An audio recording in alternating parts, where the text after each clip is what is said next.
Very good morning, dear students. I'm your Dharmendra sir from English Learning Portal. Today, I'm going to explain a story which is taken from your Moments book. And this one is a textbook in English for class 9th student. Name of the story is In the Kingdom of Fools. मूर्खों के राज्य में. Fools means मूर्ख, those who are not intelligent. A Kannada folktale from A.K. Ramanujan, Folktales from India. So this one is a Kannada folktale story. Kannada is a language which is spoken in Karnataka. And folktale means a story which is passed upon one generation to another generation. Kannada क्या है? एक language है जो कर्नाटका में बोली जाती है. फॉकटेल क्या हुआ? एक ऐसी कहानी जो एक जनरेशन से दूसरे जनरेशन तक पास ऑन किया जाता है. और ये स्टोरी जो है इन द किंगडम ऑफ फूल्स, ये कहां से लिया गया? ए.के. रामानुजन फॉकटेल्स फ्रॉम इंडिया में से ली गई है. ओके.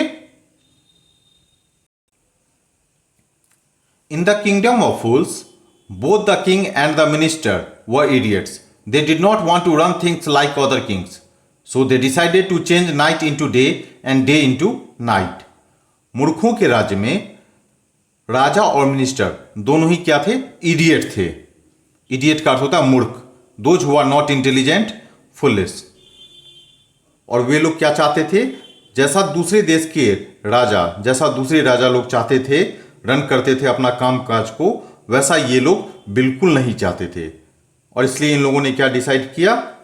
रात को दिन में बदल दिया जाए और दिन को रात में बदल दिया जाए. They order that everyone should be awake at night till their fields and run their businesses only after dark and go to bed as soon as the sun came up.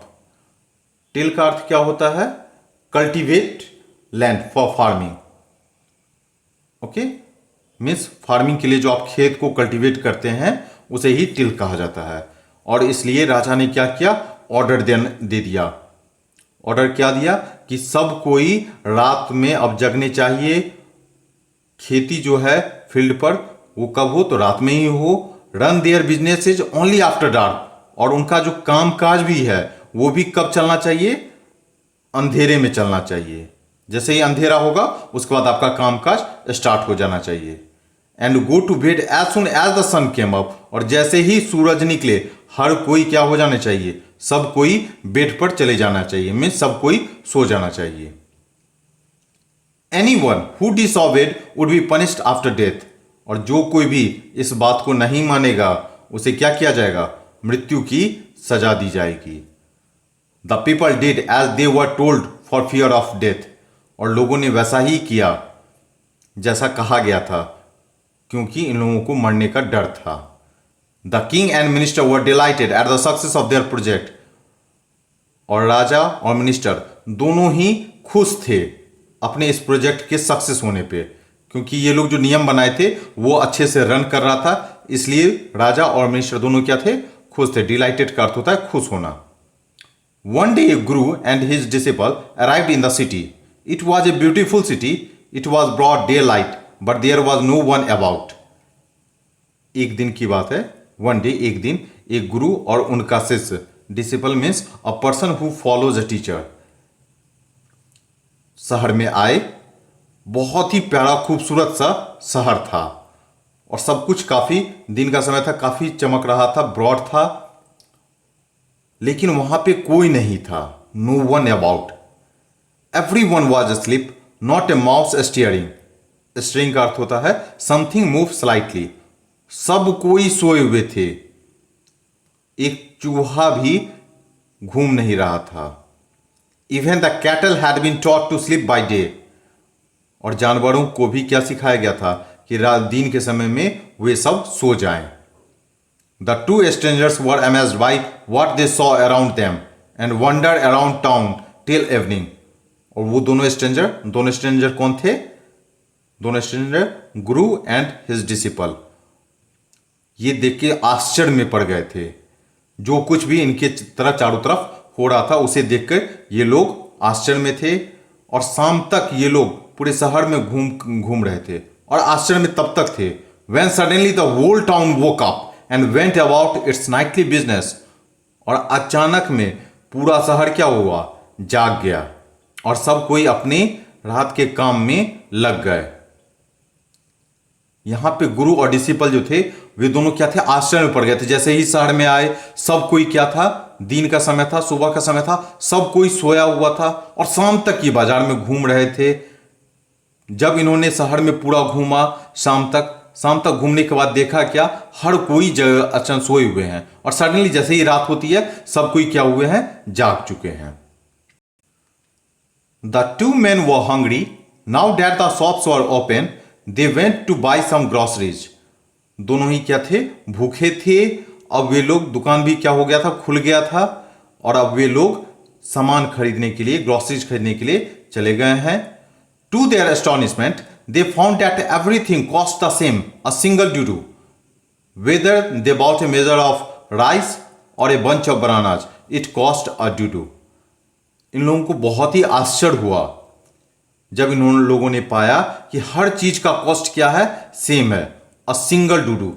Dudu is a currency. जैसे अपने यहाँ in India rupees चलता है, वैसे ही वहां उस राज्य में डूडू चलता था। और इन लोगों को आश्चर्य हुआ कि हर चीज का दाम क्या था, कॉस्ट क्या था, एक ही जैसा था। चाहे वो राइस खरीदें या फिर बंच ऑफ बनानाज खरीदें, कितना भी लें, सबका कॉस्ट क्या था, एक डूडू ही। The Guru and his disciple were dilated. गुरु और शिष्य जो था वो बहुत ज्यादा खुश हो गया था। They had never heard of anything like this. They could buy all the food they wanted for a rupee. और उन लोगों ने ऐसा कभी नहीं सुना था। उन लोगों ने सब खाने का जो चीज था वो सारा कुछ ₹1 में खरीद लिया। When they had cooked and eaten, the Guru realized that this was a kingdom of fools and it wouldn't be a good idea for them to stay there. जब वे लोग खाना बना रहे थे, कुक कर रहे थे और खाने के लिए बैठे थे, खा रहे थे, गुरु को यह महसूस हुआ कि यह क्या है, मूर्खों का साम्राज्य है और यहां पर रुकना यह कोई अच्छा आइडिया नहीं हो सकता है। This is no place for us, let's go. और वे कहते हैं अपने शिष्य से, ही से टू हिज डिसिपल, वो अपने शिष्य से कहते हैं कि हम लोगों को यहां पर नहीं रुकना चाहिए, यह हम लोगों का जगह नहीं है, चलना चाहिए, let's go. But the disciple did not want to leave the place. लेकिन शिष्य जो था वह जगह छोड़ना नहीं चाह रहा था। Everything was cheap here. यहां सब कुछ क्या था, सस्ता था। All he wanted was good cheap food. जो भी चीज वो चाहते थे वो अच्छा था और सस्ता था। द गुरु सेड, गुरु कहते हैं, they are all fools, this would not last very long and you can not tell what they will do to you next. अब यहां गुरु कहते हैं ये सब लोग क्या हैं, वे सब लोग मूर्ख हैं और ये ज्यादा दिन तक नहीं चलने वाला है। आप यह नहीं बता सकते हो कि आपके साथ आगे क्या होने वाला है। That means Guru has a good power. He can assume, perceive the future. He can analyse the things what is going all around in that particular city. ये एज्यूम कर सकते थे, इनका परसेप्शन क्या था, क्लियर था और इनको पता था जो आगे क्या होने वाला है। But the disciple would not listen to the Guru's wisdom. He wanted to stay. लेकिन शिष्य जो था वह गुरु की बुद्धिमानी की बातें को नहीं सुनना चाह रहा था, वह वहां पर रुकना चाह रहा था। The Guru finally gave up and said, "Do what you want. I am going," and left. और गुरु ने क्या किया, अंतिम में छोड़ दिया और कहा तुम्हें जो करना है वो करो, मैं जा रहा हूं, और वहां से चले गए। The disciple stayed on, ate his fill every day. और शिष्य क्या था, वहां रुक गया और जो चीज वो खाना चाहता था अब वो खाना स्टार्ट कर दिया था। Bananas, ghee and rice and wheat and Guru fat like a street side scared bull. Banana, ghee, rice, चावल, जितना भी चीज खाना था वो सब कुछ खा रहा था। और अब ये कैसा हो गया है, स्ट्रीट के बगल में जैसा आप बुल को देखते होंगे, ऑक्स को जो देखा जाता है, ठीक वैसा ही अब ये मोटा हो गया है। One bright day, a thief broke into a rich merchant's house. He had made a hole in the wall and sneaked in. And as he was carrying out his loot, the wall of the old house collapsed on his head and killed him on the spot. एक दिन एक चोर जो था वो अमीर साहूकार के यहाँ, मर्चेंट के घर के यहाँ, वो क्या किया, घुसा. He had made a hole in the wall, उसने दीवार में क्या की, एक छेद की और उसमें घुस गया. और वो क्या कर रहा था, जैसे ही अपने लूट का सामान ले जा रहा था, उस पुराने घर का जो दीवार था वो कोलैप्स्ड हो गया, मीन्स टूट गया और उसके सर पे गिर गया, on his head, killed him on the spot, और वो वहीं स्पॉट पर मर गया. ये चोर जैसे ही है, ये चोर मर्चेंट्स के हाउस में छेद करके घुस रहा है. सडनली ये दीवार क्या हुई है, फॉल हो गई है, कोलैप्स्ड हो गई है, और वहीं पर गिर के जैसे ही इसके ऊपर में दीवार गिरी, ये मर गया.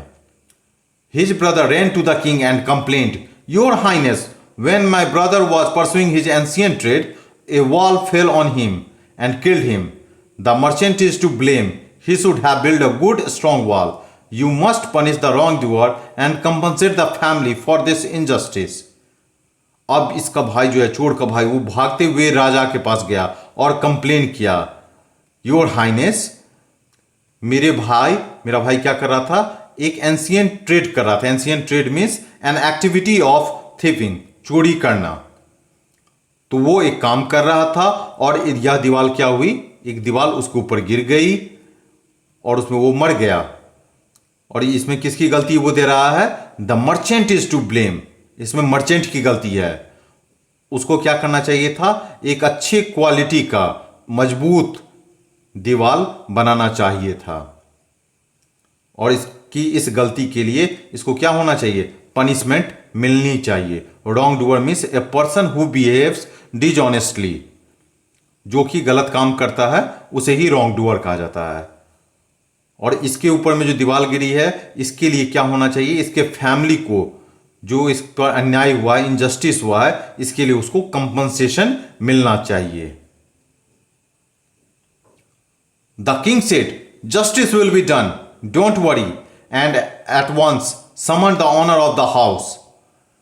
अब किंग कहता है, जस्टिस, न्याय जरूर होनी चाहिए, चिंता मत करो. और इसके लिए उसने क्या किया, जिसका वो मर्चेंट का घर था उसके घर पर समन भेज दिया. समन कहा जाता है नोटिस भेजना. When government called someone, then on that particular time just he write down a notice.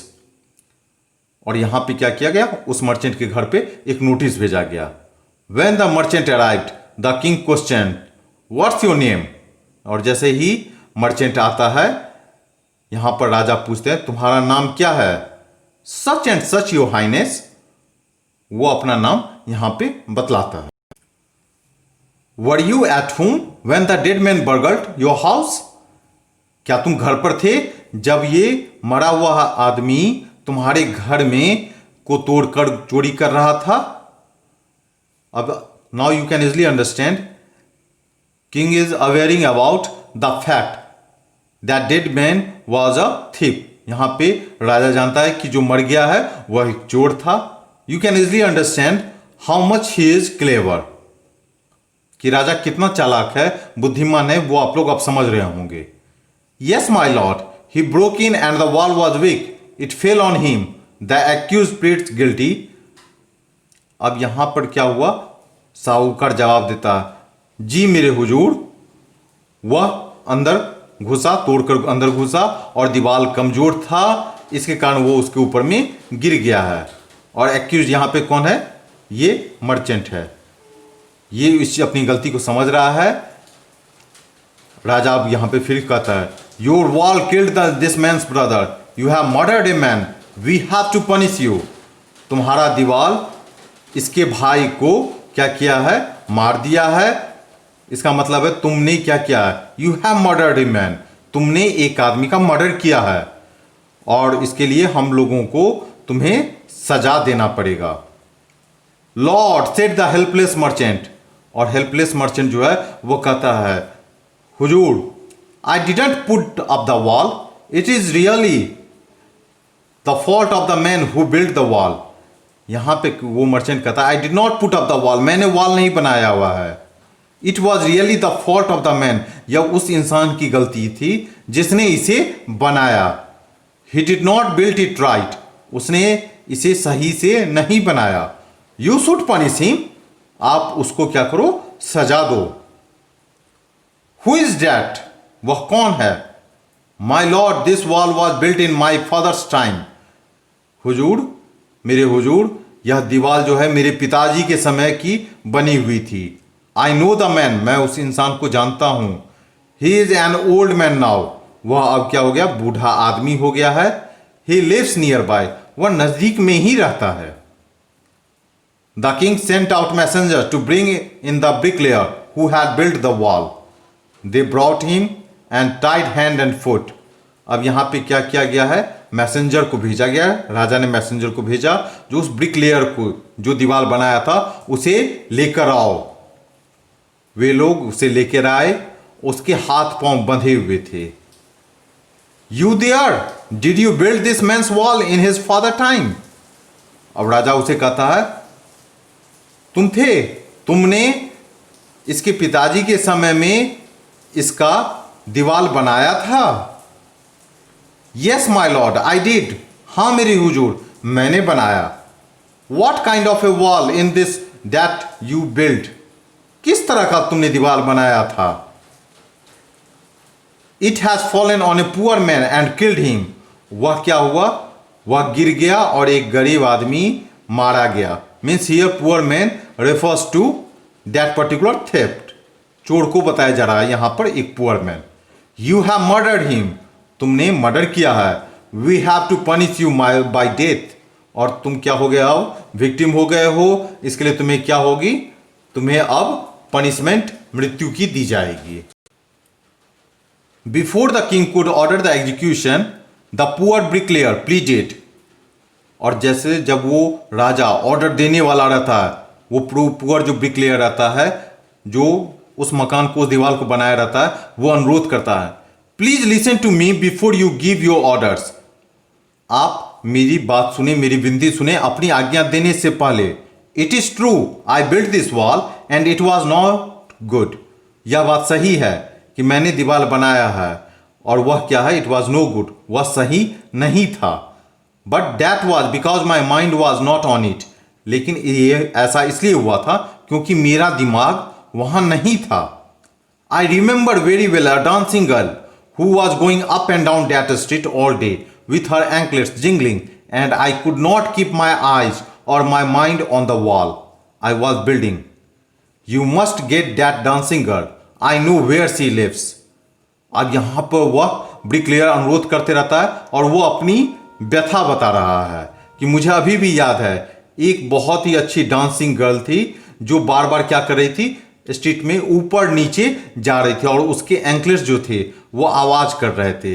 Anklets means a piece of jewellery. तो वहां पे वो डांसिंग गर्ल थी, वो डांसिंग गर्ल के पैर में बंधे होंगे शायद घुंघरू, तो उसके पास जो एंकलेट्स थे वो बार बार आवाज कर रहे थे. और उसके कारण क्या हुआ था, वो अपना दिमाग मीन्स ब्रिकलेयर जो था, उसका ध्यान जो था, ध्यान और आंखें दोनों ही दीवार पर नहीं थी जो वो बना रहा था, उस पर वो कंसंट्रेशन नहीं कर पा रहा था. अब आपको क्या करना चाहिए, उस डांसिंग गर्ल को बुलाना चाहिए. मैं जानता हूं वह कहां रहती है. You are right, the case depends, we must look into it. It is not easy to जज such complicated cases. Let's get that dancer wherever she is. अब राजा कहता, बिल्कुल सही बात है, तुम सही बोल रहे हो, यह केस क्या हो रहा है, बहुत ही गहरा होते जा रहा है. हम लोगों को यह बात भी देखनी चाहिए, यह इतना आसान नहीं है, मीन्स इसको जज करना इतना आसान नहीं है, यह बहुत ही कॉम्प्लिकेटेड केस है. यहां पे कहा जा रहा है उस डांसर को लाओ जहां कहीं भी वह हो.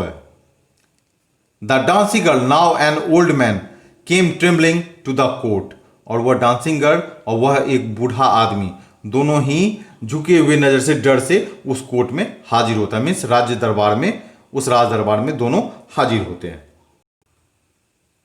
Did you walk up and down that street many years ago while this poor man was building a wall. Did you see him. यहां पर राजा उससे पूछ रहा है, क्या तुम उस गली में बहुत सा पहले ऊपर नीचे कर रही थी, यहां वहां जा रही थी? जब यह गरीब मिस ब्रिकलेयर को कहा गया यहां पे पुअर मैन यह दीवार बना रहा था। Did you see him? क्या तुमने देखा था? Yes my Lord, I remember it very well. हाँ मेरे हुजूर, मुझे अच्छे से याद है। So you did walk up and down with your ankles jingling. Means तुम यहां वहां टहल रही थी, चल रही थी, जब तुम्हारे पैर के पायल जो थे, योर एंकलेट्स, तुम्हारे पायल क्या थे, झनक रहे थे। You were young and you distracted him so he build a bad wall. तुम यंग थी, जवान थी, तुमने क्या किया, इसका ध्यान भटका दिया। डिस्ट्रैक्टेड का अर्थ होता है ध्यान भटकना, और इसलिए वह खराब दीवार बनाया। It has fallen on a poor burglar and killed him. You have killed an innocent man, you will have to be punished. और वह क्या हुआ, उस गरीब बेचारे पर गिर गया, गरीब चोर पर गिर गया और वो मारा गया। तुमने एक इनोसेंट, ईमानदार, अच्छे को क्या किया, मार दिया, और इसके लिए तुम्हें क्या होनी चाहिए, तुमको सजा मिलनी चाहिए। She thought for a minute and said, my lord wait, I know now why I was walking up and down that street. I had given some gold to the goldsmith to make some jewellery for me. He was a lazy scoundrel. वह एक minute विचार करती है और कहती है, मेरे हुजूर रुकिए, इंतजार करिए, मैं जानती हूं क्यों उस दिन वाई आई वॉज उस गली में बार बार इधर से उधर जा रही थी। मैंने कुछ सोने गोल्ड स्मिथ को दिए थे जिससे कि वो मेरे लिए कुछ ज्वेलरी बना सके। Goldsmith is a person who makes jewellery from gold. सोनार को कहा जाता है। वह क्या था, एक लेजी, वह एक डिजॉनेस्ट पर्सन था। He made so many excuses, said he would give it now and he would give it then, and so on all day. He made me walk up and down to his house a dozen times. और वो बहुत सारे excuses दे रहा था, और वो कभी अभी दे रहा हूं, बाद में दे रहा हूं, ऐसा करके वो पूरे दिन कहते रहा। और इस तरह वह अपने घर के दर्जनों बार चक्कर लगवाते रहा। That was when this bricklayer saw me. It was not my fault, my lord. It was the damned goldsmith's fault. और वह उसी समय में इस ब्रिकलेयर ने मुझे देखा। इसमें मेरी कोई गलती नहीं है मेरे हुजूर, इसमें उस गोल्ड स्मिथ, उस सोनार की गलती है। डैम्ड मीन्स कर्स देना। Poor thing, she is absolutely right, thought the king, weighing the evidence, we have got the real culprit at last. Get the goldsmith wherever he is hiding at once. अब राजा सोचता है, विचार कर रहा है, यह बेचारी बिल्कुल सही है, वह एकदम सही है। और वो क्या करता है, अंतिम में वो सोचता है, एट लास्ट, अंतिम में मुझे रियल कल्प्रिट, जो दोषी है, वास्तविक दोषी है, वह मुझे मिल गया है। उस गोल्ड स्मिथ को, सुनार को लाने के लिए कहता है, जहां कहीं भी वो छुपा हुआ हो, एक बार लाओ। The king's bailiffs searched for the goldsmith, who was hiding in a corner of his shop. When he heard the accusation against him, he had his own story to tell. Bailiffs is the person, legal person, who is following or executing the orders of a king. और वो जो king का जो बेलिफ्स था, उसने क्या किया, Goldsmith सोनार का खोज किया, जो कि अपने ही दुकान के कॉर्नर में छिपा हुआ था। और जब उसने ये बातें सुनी कि वो एक्यूज्ड हुआ है, वो अपराधी साबित हुआ है, उसने अपनी एक कहानी एक बना ली। My lord, he said, I am a poor goldsmith. It is true, I made this dancer come many times to my door. I gave her excuses because I could not finish making her jewellery before I finish the rich merchant's order. और वह कहता, मेरे हुजूर, मैं एक गरीब सुनार हूं। यह बात सही है कि मैं इस डांसर को कई बार अपने दरवाजे पर बुलाया, मैं इसे बार बार एक्सक्यूजेज दे रहा था, बहाने बना रहा था, क्योंकि मैं ज्वेलरी नहीं बना पाया था, क्योंकि उससे पहले मुझे उस रिच मर्चेंट्स के ऑर्डर भी मानने थे, उसको पूरे करने थे। मीन्स यहाँ पे जो वो एक मर्चेंट था, एक रिच मर्चेंट, उसने भी शायद ज्वेलरी का ऑर्डर दिया था जो उसे पूरा करना था, ऐसा उसने स्टोरी बनाया। They had a wedding coming and they would not wait, you know how impatient rich man are. और वो कहता है एक शादी होने वाली थी और इसके लिए वे इंतजार नहीं कर सकते थे। और आप जानते हैं कि ये अमीर लोग जो होते हैं वो क्या होते हैं, इम्पेशेंट होते हैं, मीन्स जिनके पास धैर्य नहीं होती है। Who is this rich merchant who kept you from finishing the poor woman's jewelry, made her walk up and down, which distracted this bricklayer, which made a mess of his wall, which has now fallen on an innocent man and killed him? Can you name him? अब राजा उसे कहता है वह अमीर merchant साहूकार कौन है जिसने तुम्हें इस गरीब औरत का ज्वेलरी बनाने से रोका था, फिनिश करने से रोक रहा था, जो जिसके कारण वो बार बार आ रही थी, जिसके कारण इस ब्रिक लेयर का ध्यान टूटा था और जिसके कारण दीवारें खराब बनी थी, जो दीवार उस इनोसेंट पर्सन के ऊपर में गिर गया और वो मर गया। क्या तुम उसका नाम बता सकते हो? मीन्स यहां पे राजा उस रिच मर्चेंट का नाम पूछ रहे हैं। The goldsmith named the merchant and he was none other than the original owner of the house whose wall had fallen. Now justice had come full circle, thought the king back to the merchant. When he was rudely summoned back to the court, he arrived crying, "It was not me, but my father who ordered the jewelry. He was dead. I am innocent."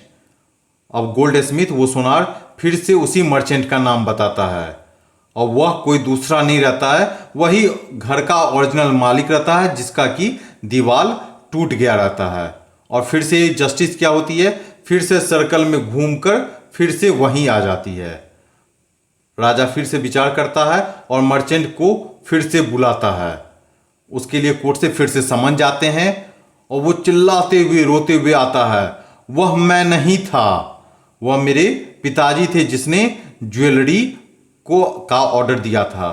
वह अब क्या हो गया, वह मर गए, मैं क्या हूं, इनोसेंट हूं।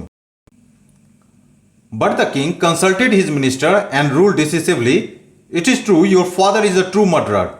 He is dead, but somebody must be punished in his place. You have inherited everything from that criminal father of yours, his riches as well as his sins. I knew at once, even when I first set eyes on you, that you were at the root of this horrible crime. You must die." राजा क्या करते हैं, अपने minister से विचार करते हैं, consult करते हैं इस बात पे और कहते हैं यह सही है कि तुम्हारे पिताजी एक ट्रू मर्डरर हैं, सचमुच में उन्होंने ही खून किया है, वह मर चुके हैं, इसलिए किसी ना किसी को उनकी जगह पर सजा मिलनी चाहिए। तुम्हें अपने पिताजी से, अपने क्रिमिनल फादर से सारी चीजें इनहेरिटेड में मिली हुई है। इनहेरिटेड का अर्थ होता है टू रिसीव प्रॉपर्टी और money etcetera from somebody who was dead.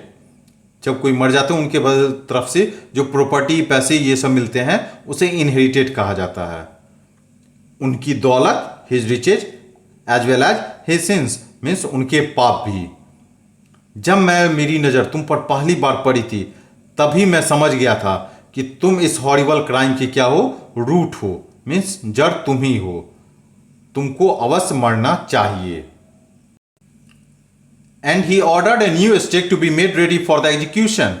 As the servants sharpened the stake and got it ready for the final impaling of the criminal, it occurred to the minister that the rich merchant was somehow too thin to be properly executed on the stake. He appealed to the king, common sense. The king too worried about it. Stick का अर्थ होता है एक नुकीला हथियार, उसे stick कहा जाता है। तो राजा ने क्या कहा, अपने ऑर्डर को एग्जीक्यूट करवाने के लिए उन्होंने कहा एक नया स्टिक को तैयार किया जाए। लोग क्या करने लगे, सर्वेंट क्या करने लगे, उस स्टिक को शार्प करना, तेज करना स्टार्ट कर दिया। इंपेल का अर्थ होता है to push a sharp point object through somebody और समथिंग। इस नुकीली चीज को किसी के अंदर में घुसाने को हम लोग क्या कहेंगे, इंपेल करना कहेंगे। तो अब नौकर लोग उसको फाइनल तैयारी करने में लग गए थे उस क्रिमिनल के ऊपर में, क्रिमिनल के अंदर घुसाने में। लेकिन तभी मिनिस्टर के मन में विचार आया। क्या वो विचार थी कि वह अमीर साहूकार जो है वह क्या है, बहुत ही कमजोर है इस स्टेक को प्रॉपरली एग्जीक्यूट करवाने के लिए। एग्जीक्यूट का अर्थ इंप्लीमेंट करना, इंप्लीमेंट सही से होने के लिए वो क्या है, बहुत ही कमजोर है। अब मिनिस्टर ने क्या किया, राजा को अपील की और राजा भी क्या हो गया, चिंतित हो गए हैं। So this one is the first part of this video. If you really like this video, then please like, share, comment and subscribe this channel as much as possible. Okay? Thanks a lot.